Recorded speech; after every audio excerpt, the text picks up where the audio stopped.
Should you sell courses in today's world? No. Well, damn it, Neil. Let me start this off real quick. So let me explain why. Before you guys on YouTube, I don't want to see the retention graph like disappear.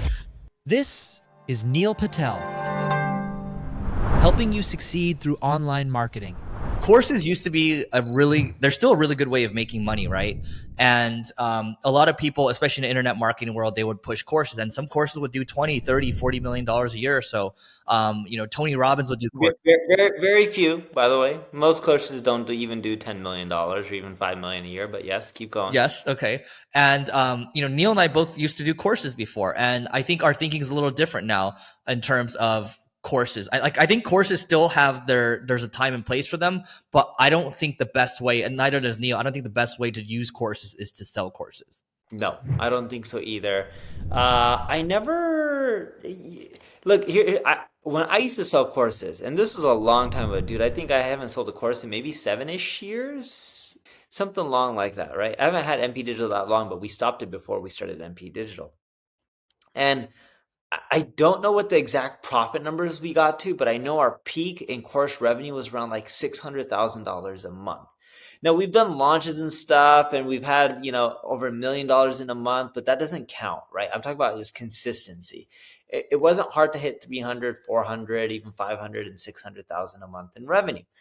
The issue we had, and 600 was hard to maintain, by the way, but call it 3, 4, 500,000 wasn't a big deal at all. And most of it dropped to the bottom line, in which a lot of it was profit. I'm not talking about like 30% or 40%. Well above 50% was profit. Sometimes 60, 70, 80% was profit. Now, the issue you end up having is if you're making all this money from a course, and this is what people get wrong, they think it's a great business, but you know what's a better business? Not having the course. If someone's willing to spend $100 or $1,000 on a course or $9 on a course, you could have made way more money selling something else. Now, what is that something else? It varies per industry and it varies on what you do.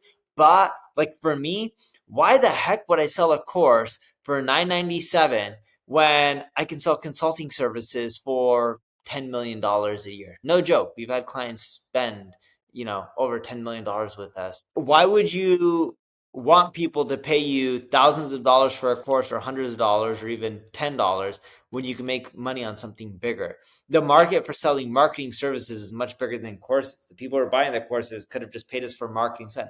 It's like Google probably looks at what we do and they're like, why would we want to sell services when we can just sell ad spots? They're right. They make way more money from the ad spots. I don't have the platform that they do, so I can't do what they do. But that's a much better business than mine.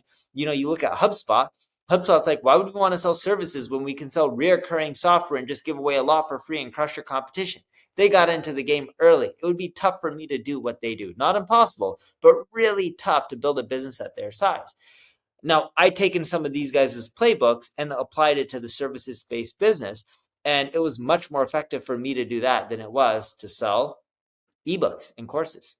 Remember back in the day, Neil, when you used to sell like a course and then you'd give a free hour of your time or something like that? Dude, oh my God, that was so bad. I would sell a course for $97 and then I would give everyone a 30-minute phone call. The ROI there did not add up. And what's crazy is I was like, oh, this is great. It's spread. Only like 17 to 20% of the people are taking me up on the phone call.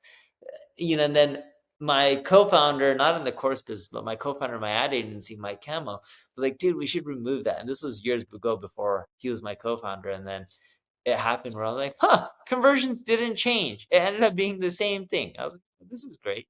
The name of the game here is if you're looking to create any type of content, what you're trying to do is you're trying to create goodwill at the end of the day. And that's what will compound over time. But trying to make a deposit and withdraw too early, that will stop the goodwill building. Dude, I'm with you. Give away the courses for free. Don't charge for them. It's a crap business. Make money from something else. Now, if you have any questions, leave a comment below. I'm here to answer them and help you out. If you enjoyed the video, like it, share it, tell people about it. Thank you very much.